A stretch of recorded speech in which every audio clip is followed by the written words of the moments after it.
Vi är på Bromma flygplats för vi är på väg för en väldigt speciell intervju. Vi ska träffa en av skidvärldens mest hatade män, Max Hauke. Ja, vi hoppas det i alla fall. Det är lite spännande och lite svårt det här. Vi har fått en stad, vi har fått en tid vi ska vara på, men fortfarande ingen plats. Så ja, vi får se hur det här går. Vi tar en chansning och åker till Österrike. Och medans vi flyger ner till Alperna kan vi spola tillbaka tiden till den 27 februari.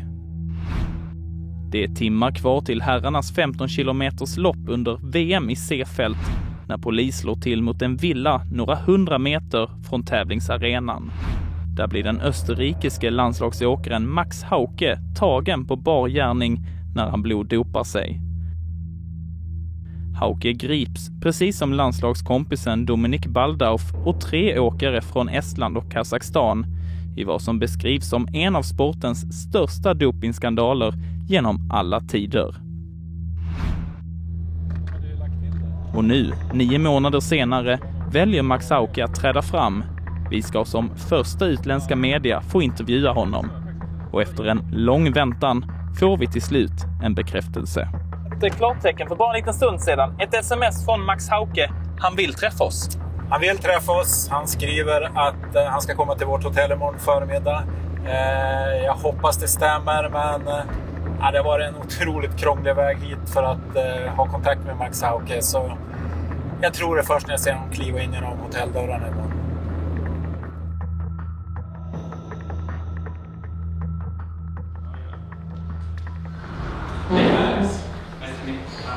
Hi, Philip. Nice to meet you. Why did you accept to do this interview? Okay, the first thing that Trond Nystad encouraged me to do this, and because Trond is he's the only person of the ski federation or who was working for the ski federation in Austria who is talking with me, and I had some good talks with him, and then he encouraged me to tell my story. I just want to emphasize what makes an athlete to dope. What is the idea, or what is the maybe call it energy, what brings an athlete on the wrong path. So what is the simple answer? Why did you do it? For me, I was good at the Junior World Championships, and I knew that I had talent. And at this time, it was 2011 and 12, and I created the verb toxic talk. You mean, I have to explain it. It is like, it was when somebody did an unexpected performance or a really good performance, there was always this, oh, what did they give him for breakfast, for example. Okay. And then there was always sometimes doping in the media. There were some cases since then. And then I started to combine everything. You know, I just thought, okay, there is something. It was a feeling. Did you have a feeling that everyone was doing it? Not everybody, but it was the feeling that many people are doing this. So I don't like the word that everybody is doing, because everybody, it was the feeling that somebody is doing something. And then there was Sochi. Yeah. My teammate was caught with the APO. Yeah. And then I made the mistake of my life, and I combined, okay, to be at the top is just possible with doping. Max Haukes livs största misstag var att ta kontakt med läkaren Mark Schmidt. Hauke fick ett erbjudande. För 100 000 kronor per år skulle han få hjälp av Schmidt att bloddopa sig och nå världstoppen. This was like just, okay, I have to do, so for me, I said to me, I have to do this because I want to be at the top. At the race, it was sometimes the doctors and his helpers lived in the same hotel. Yeah.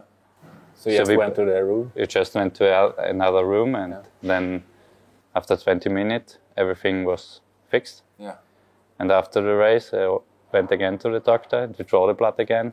And so it was really easy because nobody is asking when you are going through a big hotel and going into a room. Nobody knows who is in there. Inside, could you be happy when you were performing good? Because you always knew that, well, I'm cheating. Or how does it work? The thing is, you don't feel good when you dope, but you feel happy when you have a good result. Yeah. It's crazy, I know. But it was like, okay, as I started doping, I was thinking, I have talent. And then I recombined it. I have to do this, then I have the results others have that may do it or do it not. But when you're doping, you think, okay, there is something going on. Because at the first time it works with doping. It's like you have to prove. So I have the talent, then I start doping, then I have a good result. This must be the truth. You were never afraid of getting caught in a fist drug test, or if WADA came? I mean, you did a lot of tests and yeah. you cleared. Yeah. You know, Schmidt gives you the feeling that everything is safe. Yeah. And when you have some tests, you know, maybe it could be positive, and you realize, okay, everything is negative. So you get confident. Yeah. Everything he said was true. It was always true. Yeah. So you're so confident. So you weren't even nervous? No. To do the test? At the first time, yeah. For sure. But when you realize, okay, everything, it's true. Allt gick som planerat. En bloddopad Max Hauke lurade testerna och slutade 6:a med Dominik Baldauf i VM-sprintstafetten på hemmaplan i Seefeld. Efter det väntade det stora målet, 15 kilometers loppet. Då slog polisen till i samma stund som Hauke bloddopade sig inför racet. Like a shock, you know what I mean? Okay, was maybe the hardest second in my life. Because then I was sitting there, I knew, okay, everything is over. And you knew that in the split second? I always remember when the police smashed the door. Yeah. When I see the picture, I always hear the door smashing and the police screaming, and this is what I recognize, what comes to my mind when I see the picture.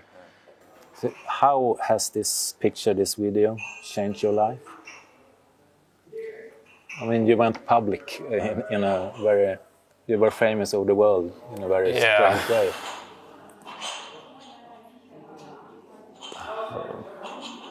How my life changed? My life changed to the main change was because I was caught. The video was like, okay, there was much more interest on this, that I was caught on the situation, or at the moment when I met my parents again. That was a very hard moment, because it was like they were in Seefeld. My whole family was sitting in the stadium and getting a phone call that I was arrested. Yeah. And the first moment when I saw my parents, everybody fell into tears, because it was like, okay, he did something wrong, but it was like, okay, he's free again, because I was one night in jail and I came out, and it was like, okay, everything. I was like, okay, he's out of jail, because there was so much in the media, and also my parents saw it, and my girlfriend saw it, and it was always like, oh, how long is he now in jail? And it was like, okay, they felt like kind of a relief that you got out of them. Yeah. And then it was like, my mother she was quite emotional, so, but like my parents said, I'm always their son. So I did something wrong. But in the first days, on the first day, they said, okay, what is going on? Okay, cross-country in the lead sport is over. And to get up again, you have to find something new. You have to do something because life goes on. Like you said, the reaction of the athletes, they always say, wow, I can't find some words how they react. So it was like, okay, maybe some will know me as a nice guy, and then they saw me like this, and they feel, okay, he's like a doping monster or something else. And this was also one of the things I said, okay, I think it's good to tell my story because there is something more behind that than sitting on the couching. Och även om Max Schmidt blev avslöjad och åtalad är Max Hauke säker på att det fortfarande finns dopade åkare i skidspåren. Yeah, I think when you look sometimes in the news, I just have the information outside of the media that I think there are some black sheep. You were working with Dr. Max Schmidt. Yeah. How many more Max Schmidts is out there, do you think? I don't know. Sometimes. Did you hear of anyone more? Yeah, I didn't hear anyone. I didn't hear just from Max Schmidt. So he was. But there are some more, I guess. Yeah. Sometimes he mentioned like, okay, he heard something from another one. From another doctor. Yeah. It's because Bardaf and me were always thinking about where does he have all this information, what is possible to hide or how to do this. It was always like, okay, he must be talking with something, because it was always like a feeling, because he said, okay, he heard something like that. So it was always like, from whom? So you feel that it's like a network of doctors out there. Yeah. And these are the guys you should go after, really. Yeah. That's because, as I said before, to dope you have to have the possibilities. You need somebody like Max Schmidt. Yeah. If there is nobody like Max Schmidt, you can't do it. So I always say, and I also say to the NADA,